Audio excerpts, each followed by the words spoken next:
cartílagos, si ustedes me ponen en C4, está bien, porque a partir de C4 voy a tener al cartílago tiroides que se está conectando con el hueso hioides. Entonces, la laringe va a ser ese espacio que va desde la cuarta vértebra cervical, abarca cuarta, quinta y sexta vértebra cervical, hasta donde encuentro el cartílago medio e impar, que se llama cricoides, que delimita la laringe. Ese es el límite inferior de la laringe. Entonces, si yo me voy en un plano anterior, en una vista anterior, ¿cuáles son los cartílagos que forman parte de la laringe impares y medios? Primero, el cartílago tiroides. Estamos viendo la pared anterior de la laringe. Recuerden que la laringe es C4, C5 y C6. Anterior es cricoides, cartílago cricoides. Y anterior o medio es el cartílago epiglótico. Ahí pueden, epiglotis. Pongan atención si quieren oír, ahí atrás están conversando. Ahí. Esa es una vista anterior del aparato de la fonación. Entonces aquí pueden ver el cartílago tiroides, que parece un libro abierto. Esta es una vista anterior. El cartílago cricoides en la parte inferior. Y el cartílago epiglótico o epiglotis, que también es medio y se inserta o tiene una relación anterior con los otros impares. Desde una vista posterior yo puedo ver los cartílagos pares, laterales y posteriores. ¿Cuáles son? Ahí. Pues fíjense, aquí abajo los más grandes se denominan aritenoides, uno a cada lado, uno derecho y uno izquierdo. Cartílagos aritenoides. Por arriba, estos chiquititos se llaman corniculados. Corniculados o de Santorini también se llaman. Corniculados. Y unos más chiquititos todavía, aquí arriba, fíjense, son los de Reisberg. Reisberg, así se llaman. Pase. Entonces, habíamos dicho que el aparato respiratorio inicia en las fosas nasales, que está constituida por un segmento cartilaginoso y un segmento que se continúa pues en la parte superior por los huesos propios de la nariz. La parte nasal va a ser el conducto que está recubierto de mucosa y que se va a dirigir a, lo encontré. Miren, aquí está, ahora vamos a llegar cuando ese conducto mucoso se dirige hacia la faringe. Observen cómo entre la orofaringe y la nasofaringe se desprende este conducto de la trompa auditiva. Observen a los lados, ¿pueden ver? Uno a cada lado, está en verde acá. Esta es un tubo que va desde la faringe hasta el oído medio. Es un tubo que está cubierto de mucosa, que va desde la faringe hasta el oído medio. Entonces, la faringe se va a continuar y se va a denominar nasofaringe cuando está en relación con las fosas nasales, orofaringe si está en relación con la cavidad oral, y va descendiendo hasta convertirse en laringe. ¿Desde dónde es laringe? Habíamos dicho que podemos identificar desde C4. A partir de C4, en la región posterior, ya podemos indicar que empieza la laringe. Y en la parte anterior mencionamos los elementos que conforman la laringe. Y estos van a ser, primero, El hueso hioides, que es el único hueso que se encuentra en la región anterior y cervical, es aquel que va a conectar a través de las membranas con los cartílagos tiroides y el tiroides a través de las membranas cricotiroideas, pues con el cartílago cricoides. Entonces, repasemos cuáles son los cartílagos impares, centrales y medios de la laringe. Primer cartílago tiroides. Fíjense cómo el cartílago tiroides está en relación con el hueso hioides. Parece un libro abierto. El cartílago tiroides se denomina también nuez de Adán o manzana de Adán. Sobresale en el hombre por un efecto hormonal, por efecto de la testosterona. Exactamente ese, que mientras más testosterona, más sobresale ese cartílago. Segundo cartílago, el cartílago cricoides, que está por debajo del hioides. Y el tercero, el cartílago epiglotis. Aquí estábamos. Entonces, esta es una vista anterior, los tres cartílagos medios y centrales. Y desde una vista posterior, recuerden que tenemos a los cartílagos pares, que van a ser los cartílagos aritenoides, que son los más importantes. Fíjense, estos son los más importantes, cartílagos aritenoides. Luego los corniculados, que están encima, son muy chiquititos, y los otros de Reisberg hasta pueden ser inconstantes, pueden no tenerlo, así que no hay problema si no lo mencionan o se olvidan. ¿Cómo se llama el primero en par? El par aritenoide. Aritenoides. ¿Tenoides? Aritenoides. Esos son los pares, ¿sí? Aritenoides. Voy a retirar para que veamos desde la parte posterior. Estamos en una vista posterior del aparato de la fonación. Ahí. Ahí. Entonces, observen, estoy viendo desde atrás. Aquí está el tiroides. No puedo ver el cricoides porque está en la parte anterior. Puedo ver el epiglótico, que es central. Y en los posteriores, fíjense, ahí están los aritenoides, derecho e izquierdo. Observen la relación que tienen los aritenoides con las cuerdas vocales, o también denominado ligamentos vocal. Miren de dónde a dónde va el ligamento o cuerda vocal verdadera o inferior y cuerda vocal falsa o ligamento vocal superior. Ligamento o cuerda vocal es lo mismo porque las cuerdas vocales son ligamentos.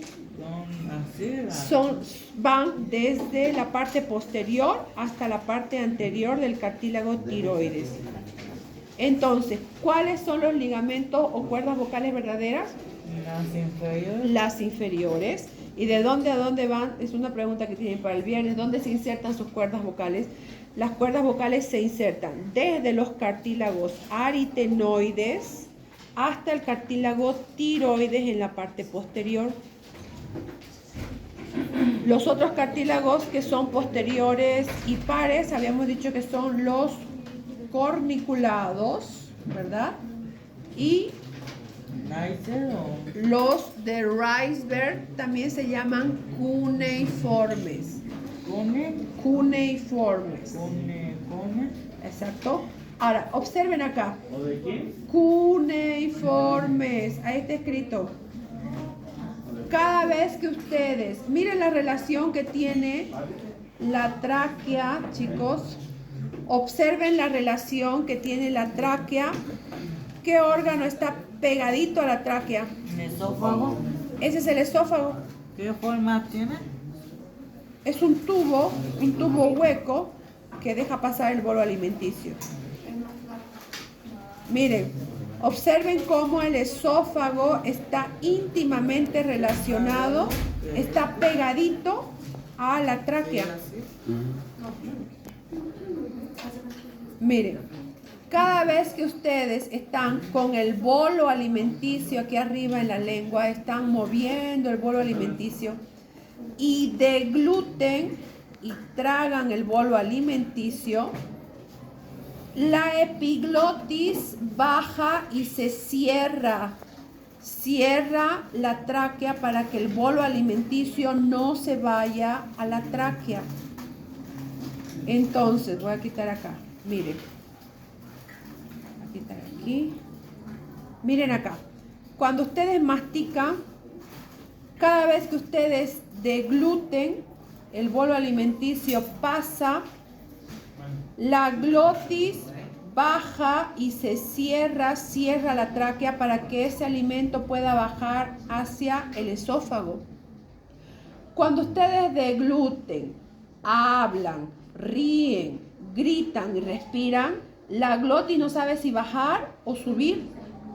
Por eso es que algunas gotas del bolo alimenticio se pasan a la tráquea y ahí están la tos, los estornudos y las reacciones alérgicas, porque la mucosa de la cavidad respiratoria tiene un pH alcalino comparado al pH que tiene la mucosa gástrica. Entonces, ese es el mecanismo, esa es la función que tiene la epiglotis de cerrarse para que pase el bolo alimenticio. Ok, ya llegamos al nivel de la bifurcación. ¿A qué nivel estamos? T5. Muy bien. Estamos en los cuerpos, los anillos traqueales. Por esta altura. Atrás, si yo digo en la torácica número 5, ¿cómo voy a ubicar la T5? Pues tiene que primero contar y llegar a la sexta cervical y de la sexta cervical empezar a contar. Eso en la parte posterior es un poco complicado. En la región anterior, ustedes toquen el esternón. Por detrás del esternón, fíjense, está al mismo nivel la bifurcación. Entonces, a nivel entre la cabeza y el cuerpo del esternón, a ese nivel se encuentra la bifurcación de la tráquea en bronquio principal derecho y bronquio principal izquierdo. Porque en la parte posterior es complicado, ¿no? Sí. Contar las vértebras, pero en la región anterior, aquí está el manubrio, aquí está el cuerpo, aquí está el apéndice cifoide. A este nivel se encuentra la bifurcación de tu tráquea, aquí detrás. Ok, ya tengo la bifurcación a nivel de T5 por detrás de la cabeza y el cuerpo del esternón. El segmento del bronquio principal derecho, que tiene 3 lóbulos, el pulmón derecho, un lóbulo superior, un lóbulo intermedio o medio y un lóbulo inferior, se va a segmentar y va a formar el árbol traqueobronquial. ¿Cómo está formado el árbol traqueobronquial? Primero, las diferencias anatómicas del bronquio principal derecho, habíamos dicho que es más corto, más grueso, más ancho y está más verticalizado. En cambio, el izquierdo, fíjense, es más largo, más angosto y está más horizontalizado. La segmentación de los lóbulos de los bronquios van a ser cada vez más finas y van a dividirse en bronquios y bronquiolos de primer nivel, de segundo nivel, hasta llegar al bronquiolo terminal respiratorio, donde se encuentran las bases pulmonares. Ahora, miren acá. Los pulmones se dividen en segmentos. Estos segmentos pulmonares pues van a ser diferentes en el pulmón derecho y el pulmón izquierdo. Por ejemplo, para este va a ser el pulmón izquierdo y este va a ser el pulmón derecho. Ustedes van a encontrar gráficas donde se subdividen los lóbulos pulmonares. Por ejemplo, en el pulmón izquierdo tenemos este que es el lóbulo superior, ¿verdad? Y aquí está el lóbulo inferior. Ambos lóbulos tienen una fisura. Observen acá. Una línea que se denomina fisura oblicua. Eso está en el pulmón izquierdo. En cambio, el pulmón derecho va a tener dos fisuras. Es una fisura Inferior. superior e inferior que divide los tres lóbulos. Esa es otra característica anatómica de los pulmones. ¿Cómo se divide la segmentación pulmonar? Entonces, observen ahí.